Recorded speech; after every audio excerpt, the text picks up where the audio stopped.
बालीचंद्रपुर रे संविधान प्रणेता डॉक्टर भीमराव आंबेडकर प्रतिमूर्ति उन्मोचन उत्सव।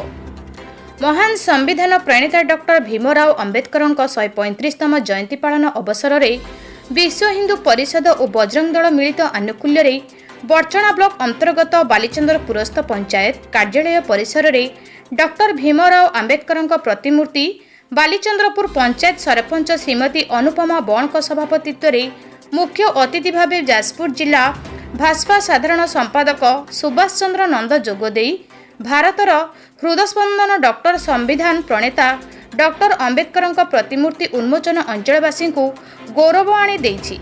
आमे भारत रे जाति धर्म वर्ण निर्विशेष एकतार मंत्र रे बांधी रही पारिले डॉक्टर आंबेडकर प्रति हेब श्रेष्ठ श्रद्धांजलि।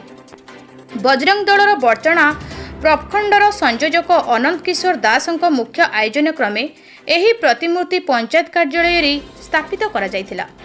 एथिरे विश्व हिंदू परिषदर जाजपुर सह संपादक हिमांशु शेखर बड़, विश्व हिंदू परिषदर बर्चणा संपादक विजय कुमार साहू, बजरंगी दलर सह संयोजक शारदा प्रसन्न बड़, जाजपुर बजरंग दलर पूर्वतन संपादक अनिल कुमार सेठी, युव समाजसेवी सत्यानंद मल्लिक, महाविद्यालय बर्चणा प्रमुख उपेन्द्र सामल, युव समाजसेवी अमीय साहाणी, अन्यतम युव समाजसेवी रंजन बेहेरा प्रमुख जोगदे डॉक्टर आंबेडकर प्रतिमूर्ति रे माल्यार्पण करने सह तांको महान त्याग निष्ठा और देश सेवार मंत्र रे समस्ते मिलिमिशि कार्य करने को आह्वान करथिले। धन्यवाद देइथिले युव संयोजक प्रकाश चंद्र बड़।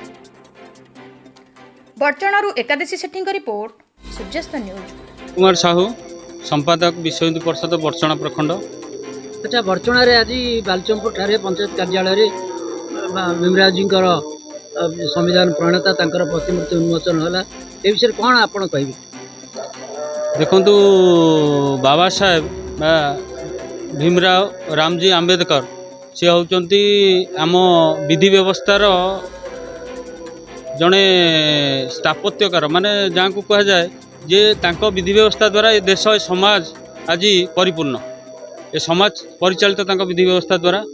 तेणु आमर जो संविधान सी आम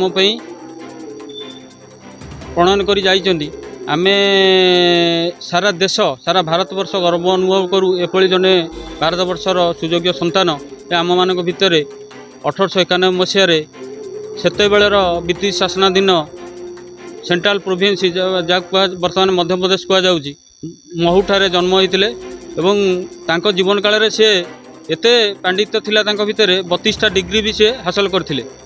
से भली सुयोग्य संतानकर प्रतिमूर्ति आमे ए बालचंद्रपुर पंचायत कार्यालय रे आमे जो बजरंग दल विश्व हिंदू परिषद द्वारा आमे तार उन्मोचन करिचु, सेथिपय आमे निजको गौरवान्वित मन करूचु। तापर द्वितीय कथा हला सामाजिक समरसता ता धेरे जो आमर बाबा साहेब कहते जे समस्त होजन समान, समाज रे समानता रहिया दरकार। जो अपृश्यता बा जो छुआ छुआ भेदभाव थिला ता प्रति तांकर आंदोलन थिला।